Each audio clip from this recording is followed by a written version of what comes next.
So it's basically brushed out now. Now you pick what you think is the best 4 or 5 canes on here, and just to let you know a couple of pointers. As you can see on this one, even though this looks like it's a really good cane, if you look at it, see how long it is between the joints. Yeah. It doesn't get no sun down there. That's right. Whereas something that originated closer up here to the wire, the joints are really close on that. That's what we call sun canes.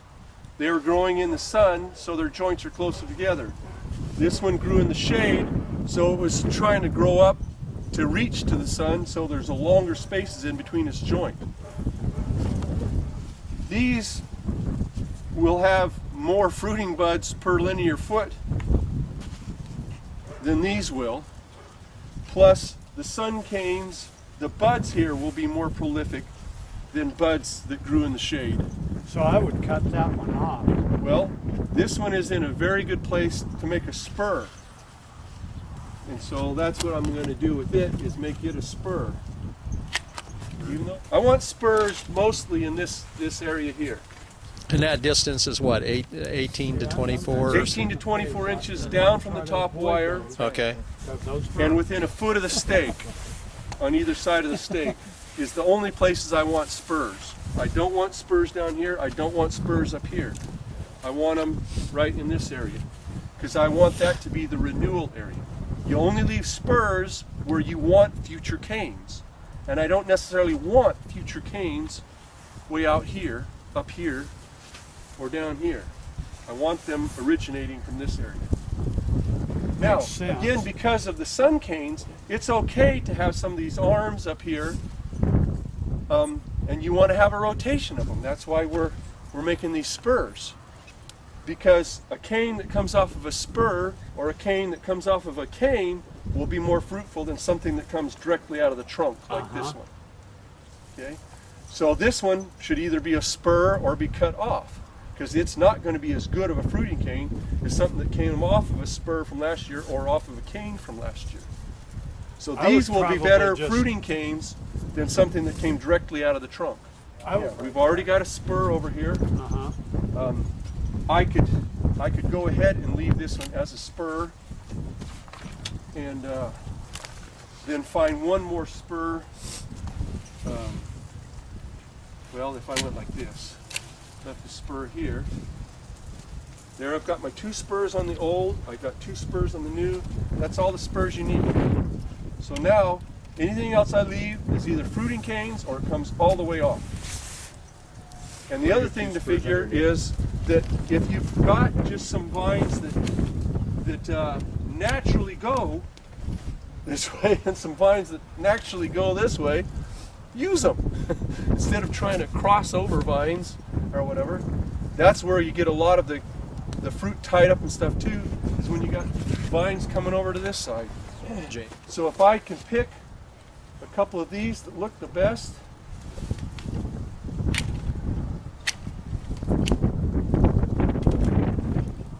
okay, so now I've got 2 on this side, and I'll take this over here to the post and cut it off.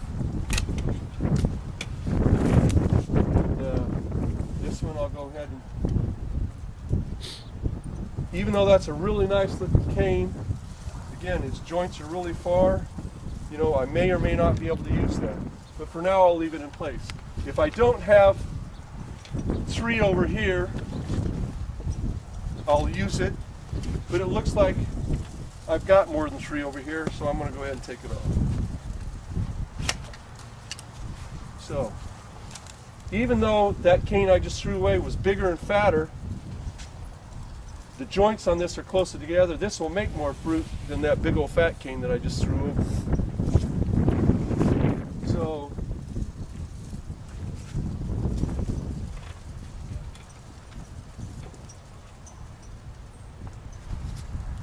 we can take this off.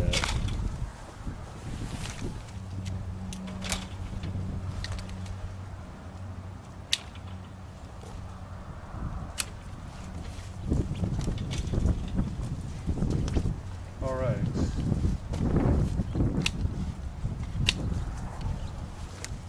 So, and again, if I was going to wrap and tie,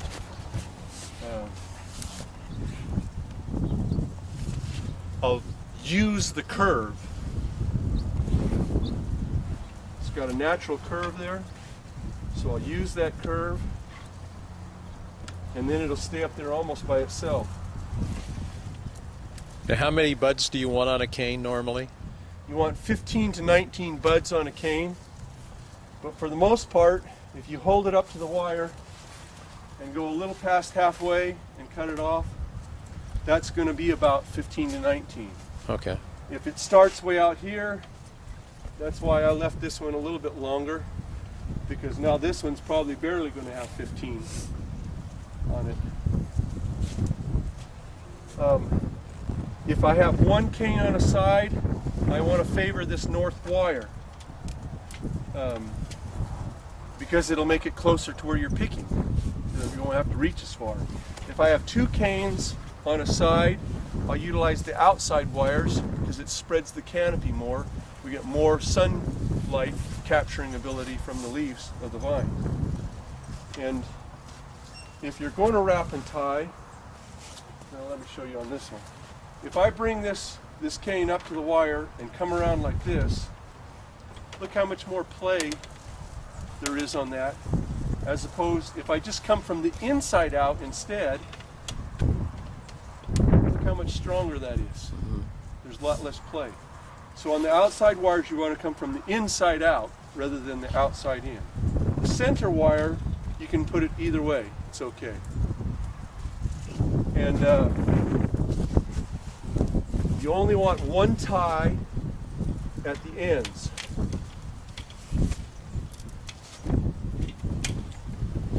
You don't want to put a tie here, here, and here. Yeah. It's not needed.